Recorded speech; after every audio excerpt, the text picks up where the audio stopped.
Hey folks, welcome to another toy unboxing video. As you can see, I have the NECA quarter scale Teenage Mutant Ninja Turtles from the 1990 movie, which I've been wanting in my collection for a long time now. So with that said, let's start this review. All right, let's begin by looking at Michelangelo here. And just like all the other 1990 NECA Turtles, he comes in a classic retro style box, which features the original poster art from that 1990 movie, which I have a lot of sentimental love for, both the movie and the poster. It's one of my favorite movie posters. It's so iconic for me. So I got this figure as well as the others from Big Bad Toy Store, and I noticed right off the bat that the box is pretty bashed up, particularly at the bottom here. You can see it's pretty rough around the edges and caved in here. You know, the plastic covering over the figure is partly removed here. You know, the glue or whatever is not, staying in place. When you get a figure like this and pay premium price, you want it to come in pristine condition. Like even at the top here, it's like pretty rough and caved in as well. So, I mean, it's a little disappointing, but I think I can look past my issues with the box as long as the figure itself is intact. But definitely not up to the standard I would like to see, particularly when you put down this kind of money for a collectible like this. All right, here's Michelangelo out of the box, and he looks pretty cool with all his accessories. The face and head here has a beautiful sculpt and definitely, again, captures that likeness of the Jim Henson puppet. The eyes here definitely capture that Jim Henson look. When you look at a Jim Henson puppet, they all have these kind of very expressive eyes, and they really, really nailed it. I like what they did with the mouth, just little details. The teeth are not clean, I like how you have that little tongue sticking out. Again, this is a turtle that is very reflective of the take on the Ninja Turtles from the 1990s movie. It's gritty, it's edgy, it's not a clean figure. It has a sense of age to it, and it's what I want to see in the sculpt for a 1990 Ninja Turtle. One thing I want to mention with the sculpt is that you can see around the legs here some of the plastic peeking out here, and it's just not as seamlessly sculpted in. The front of the shell here has a little rubbery texture to it. For accessories, he comes with 3 sets of hands. And of course, he gets a slice of pizza. He also gets a bag of pork rinds, just like he ate in the movie during an awkward moment. Here are his nunchucks, which also have a nice paint application to them. I like how the paint application is not clean. They put a little grittiness in there. Let's check his posability, and he's a little stiff coming right out of the box here, and I may need to put him in hot water if I want to do more extreme poses. His head doesn't look like it's on a ball joint, so it's not going to be able to look up or down. All right, let's get these nunchucks in his hand. All right, here is Leonardo, and I'm pretty excited to check him out because between the 4 Jim Henson puppets from the movie, Leonardo is my favorite one. Also, I'm happy to say that the box, unlike Michelangelo's box, looks intact.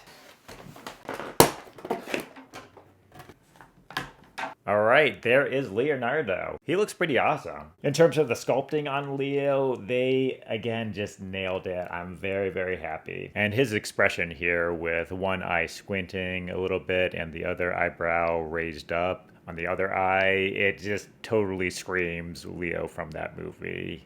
It just captures kind of his overall vibe and kind of like more serious, by the book, let's not screw around here kind of affect. And yeah, they just did a good job with his expression. I like how they do the musculature on these figures with the veiny quality, the textures. Again, you get little brown spots here mixed in with the green, give it a little tarnished look, a weathered look, again with the grittiness.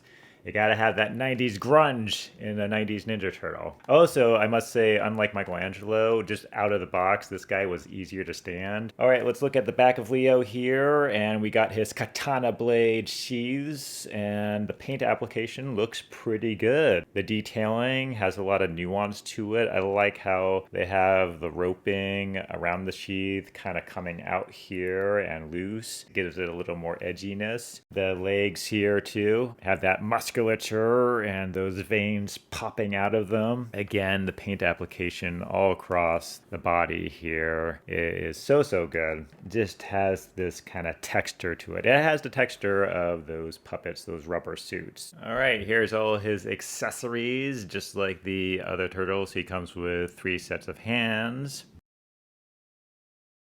Of course, Leo gets a slice of pizza here. This one looks like it has what?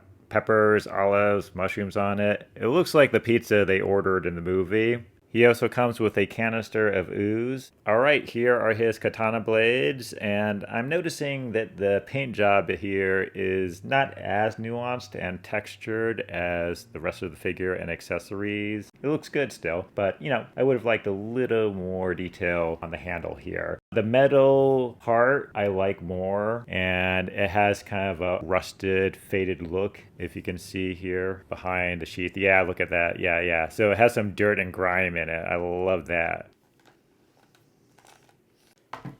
All right, battle ready and ready to fight the Shredder and the Foot Clan here, man. All right, it's time to look at Raphael here. He looks pretty good just looking at him in the box here. So let's break this bad boy out of here.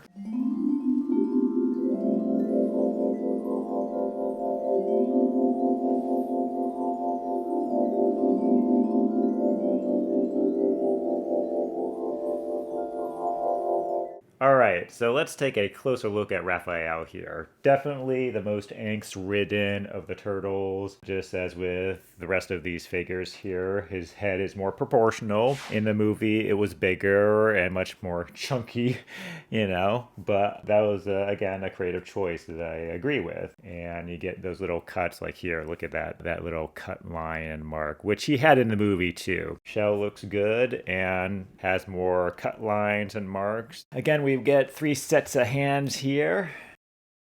Got a slice of pizza right here. We got his side blades here, and the paint application is similar to Leonardo's katana blades. It's one brown tone color, but I like how they added detailing here for the sculpted cloth around the blade and the handle of the blade. It has some nice ridges and texture to it.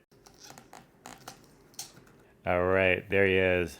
All right, last of all, we got Donatello, and I must say, out of all the 90s turtle designs, Donatello's look always was very unique, and I always liked how they made him look very different and distinct from the other turtle designs. All right, let's take a closer look at Donatello's sculpt and paint job here. Again, with his unique design, I really love how the Jim Henson designers and puppeteers really put into his facial expression and look that kind of reflective thoughtfulness, you know, really communicating his personality as the brain of the team, you know, which was not so much communicated in the 90s movie. You know, I always wish they made Donatello's personality and personality traits more of a focal point in the movie to really bring out, you know, how he was like, you know, the thoughtful guy in the group. What they didn't do in terms of his story in the film, the puppeteers and designers made up for in the puppet itself and its look, which really captures Donatello's personality as the brain of the group. He's a nerd. Donatello's a nerd, and in that way, you know, I'm a fellow nerd, and so I identify with his character. You know, even though I'm more of a Leo guy, probably of all the turtles, the brothers, I'm probably most like Donatello here. Here's his belt and his shell.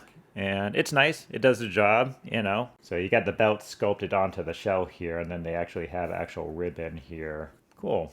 There you go. Instead of 3 sets of hands, he comes with 5 hands here. He's the science guy, so yeah, it makes sense that he would come with a can of ooze here. And of course, a slice of delicious pizza right here. His bow is very nice. You got the sculpted cloth around it that looks great, very nicely detailed. Okay, to wrap up, I guess the question is, are these NECA quarter scale turtles worth the premium price? Because they go at around $130 a pop. Do they still hold up after all these years? And I would say that the short answer is mostly yes. If you're a fan of the 90s movies, then this is probably the most premium collectible or collectibles you can get on the market, I would say. You know, there's nothing better in terms of movie likeness out there that I've seen that beat or compete with the NECA Turtles. These are adult collectibles, you know, they're primarily intended for display, but they have the fun of a toy that comes with that too. You know, you can put them into poses and have fun with it. So it's kind of the best of both worlds. With that said, please like and subscribe, share your comments below, and look forward to seeing more videos and content soon here.